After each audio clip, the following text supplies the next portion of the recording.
नमस्कार. आत्ताच 10वीच्या परीक्षा झाल्या. आता थोड्या दिवसांमध्ये 10वीचा निकालही लागेल. आपल्या मनामध्ये शंका असेल की आता मी 10वी नंतर कोणता करिअर पाथ चूज करू? सायन्सला जाऊ, कॉमर्सला जाऊ, आर्टला जाऊ, मी ITI करू की डिप्लोमा करू, की मी अन्य काही सरकारी नोकरींची तयारी करू? तर या व्हिडिओमध्ये आपण 10वी नंतर काय करावे किंवा 10वी नंतर आपल्याला काय काय करिअर ऑप्शन्स असतात याबद्दल माहिती घेणार आहोत. त्यामुळे हा व्हिडिओ तुम्ही शेवटपर्यंत व्यवस्थित बघा, जेणेकरून तुमच्या सर्व प्रश्नांची उत्तरे तुम्हाला मिळतील.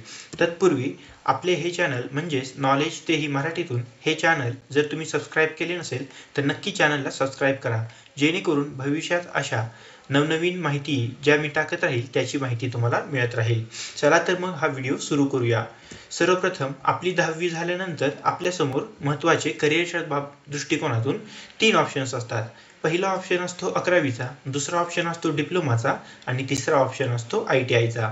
पहिला ऑप्शन 11वी, दुसरा डिप्लोमा आणि तिसरा ITI असे 3 ऑप्शन असतात. तर आता आपण 11वी केल्यानंतर आपण कोणत्या क्षेत्रामध्ये जाऊ शकतो, डिप्लोमा केल्यानंतर कुठे आपल्याला चान्सेस मिळू शकतात करिअरमध्ये आणि ITI मध्ये आपण कुठल्या पद्धतीचं जॉब प्रोफाईल आपल्याला मिळेल याबद्दलची माहिती घेणार आहोत. आता 11वी-12वी जर आपण करत असाल तर बहुतांशी आपल्याला माहीतच असेल 11वी-12वी मध्ये 3 वेगवेगळ्या स्ट्रीम्स असतात, जशा की सर्वप्रथम सायन्स म्हणजेच विज्ञान, दुसरा कॉमर्स म्हणजेच वाणिज्य आणि तिसरा आर्ट्स म्हणजेच कला. सायन्स, कॉमर्स, आर्ट्स म्हणजेच विज्ञान, वाणिज्य व कला असे 3 पद्धतीच्या स्ट्रीम्स असतात. यापैकी एक स्ट्रीम आपण निवडायची असते. तर सर्वप्रथम आपण बघूया 12वीत जर आपण 11वी-12वीला जर सायन्सला आपण ॲडमिशन घेतले तर आपल्याला 12वी नंतर कोणते कोर्सेस करता येऊ शकतात.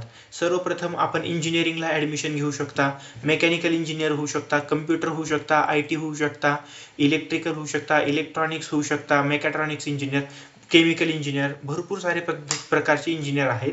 त्या इंजिनिअरिंगच्या कोर्सेसला तुम्ही ॲडमिशन घेऊ शकता. त्यानंतर तुम्ही डॉक्टर बनू शकता. तुम्ही जर 11वी-12वीला कोणता ग्रुप घेता, म्हणजे जर तुम्ही फिजिक्स ठेवला असेल तर तुम्ही इंजिनिअरिंगला जाऊ शकता. तुम्ही बायो हे वगैरे ठेवले ग्रुप तर तुम्ही डॉक्टर्स पण बनू शकता.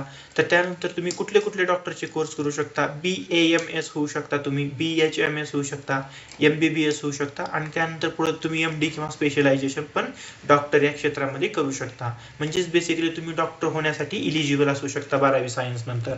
त्यानंतर तुम्ही फार्मसी करू शकता, B फार्मसी करू शकता. B फार्मसी करून तुम्ही केमिकल ज्या कंपन्या असतात त्यामध्ये जॉईन करू शकता किंवा गव्हर्नमेंटच्या केमिकल इंजिनिअरच्या जॉब असतात त्यात जॉईन करू शकता. स्वतःचे मेडिकल टाकू शकता. त्यानंतर BSc करू शकता तुम्ही, बॅचलर इन सायन्स. त्यानंतर BBA करू शकता, bachelor in business administration. BCA करू शकता, बॅचलर इन कम्प्युटर ॲप्लिकेशन्स किंवा BCS करू शकता, बॅचलर्स इन कम्प्युटर सायन्स.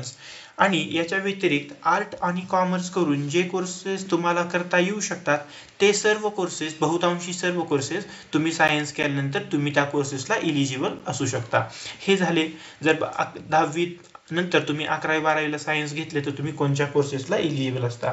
त्यानंतर दुसरं आहे कॉमर्स केल्यानंतर तुम्ही कुठल्या कोर्सेसला इलिजिबल असू शकता, BBA, bachelor in business administration, BCom. आणि आर्ट करून जे कोर्सेस करता येऊ शकतात त्या सर्व कोर्सेसला तुम्ही इलिजिबल असू शकता.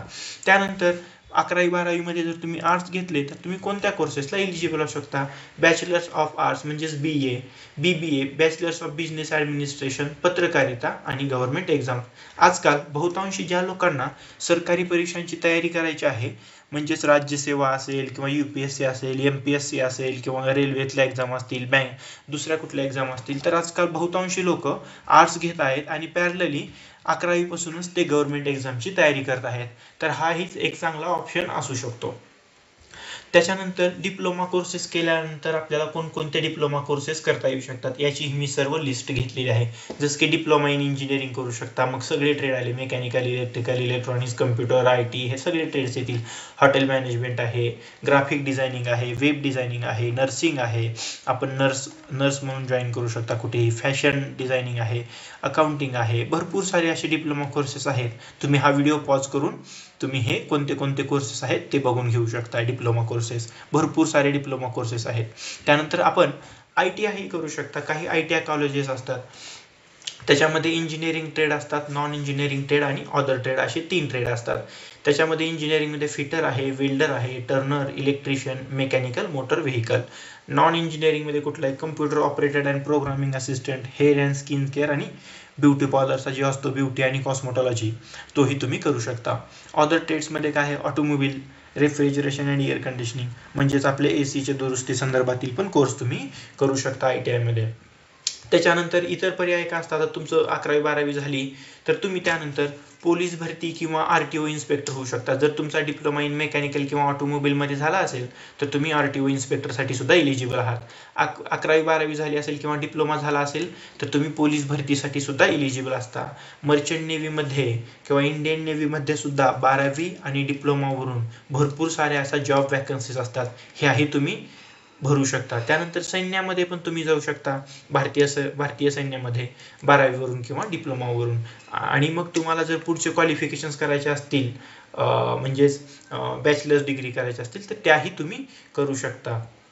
त्याच्यानंतर काही लोकांना स्पोर्ट्समध्ये किंवा कला या क्षेत्रामध्ये खूप आवड असते, पण तेही ते करू शकतात. पण सर्वप्रथम मी त्यांना सांगतो, तुम्ही एक कुठला तरी अगोदर हा कोर्स किंवा काहीतरी 12वी पर्यंत ॲटलिस्ट करा आणि मग तुम्ही अशा क्षेत्रांमध्ये जाऊ शकता. जसे की आता क्रिकेट म्हणले की आपल्याला फक्त सचिन तेंडुलकर आठवतात, बिझनेस म्हणले की आपण इलॉन मस्क यांचं नाव घेऊ शकतो. हे तुम्ही करू शकता, होऊ शकत नाही असं नाही, परंतु एक तुमचा प्लॅन बी सुद्धा तुमच्या आयुष्यामध्ये असला पाहिजे. जर ही गोष्ट मला सचिनला बघून इन्स्पायर होत असेल आणि मी क्रिकेटिंग करिअर निवडलं, पण काही 5-10 वर्षानंतर जर माझं काहीच झालं नाही तर मग त्यावेळेस आयुष्याला फार मोठी कलाटणी बसू शकते, आपण आयुष्यामध्ये बॅक पण येऊ शकतो. सो आपण शिक्षण करत करत पॅरलली करू शकता किंवा प्लॅन बी मध्ये शिक्षण पण ठेवू शकता. जर तुमचं हे क्रिकेटिंग करिअर, बिझनेसचं करिअर झालंच तर एकदम वेल अँड गुड, नाही झालं तर तुमच्याकडे ऑप्शन बी आहे, तुम्ही आयुष्यामध्ये गडबडले जाणार नाहीत. क्रिकेट म्हणले की सचिन येतं, बिझनेस म्हणले की इलॉन मस्क येतात, इन्व्हेस्टिंग म्हणलं वॉरन बफेट येतात, राजकारणामध्ये सुद्धा भरपूर जणांना आपल्या इकडे आवड असते. राजकारण म्हणले की जसं स्वर्गीय विलासराव देशमुख साहेबांनी राजकारणामध्ये करिअर केलं तसं करू शकता, किंवा भारताचे माजी पंतप्रधान अटल बिहारी वाजपेयी आहेत त्यांच्यासारखं करिअर करू शकता.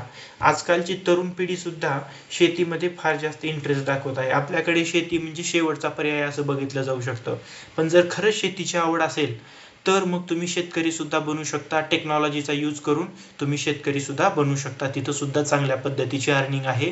तुम्ही आपलं एक चांगलं लाईफ जगू शकता. गावाकडचं लाईफ एकदम निरोगी असतं शहराच्या लाईफपेक्षा. आपल्याकडे काय असतं, तुझं जर अगोदर आपण शिक्षण करतो, जॉब बघतो, जॉब मिळाला बरं, नाही मिळाला तर मग आपण शेतीकडे जातो, जॉबमध्ये कमी पगार असेल तर मग शेतीकडे जातो, म्हणजे सगळं करून बघतो. जर कुठं काही जमत नसेल तर शेवटचा पर्याय म्हणून शेतीला बघतो. परंतु तुम्ही शिक्षण घ्या, त्याबरोबरच तुम्ही शेतीचाही पर्याय ट्राय करू शकता.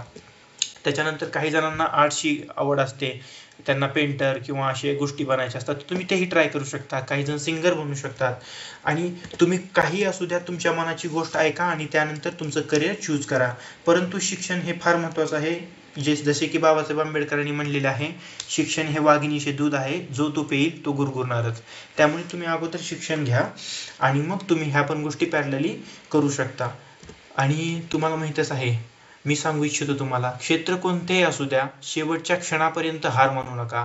सतत परिश्रम करत राहा आणि स्वतःला सतत सांगत राहा, शर्यत अजून संपलेली नाही, कारण मी अजून जिंकलेलो नाही. स्वतःला सतत सांगत राहा, सतत परिश्रम करत राहा. स्वतःला सांगा, शर्यत अजून संपलेली नाही, कारण मी अजून जिंकलेलो नाही. मित्रांनो, 10वी हा आयुष्यातला खूप छोटा टप्पा आहे.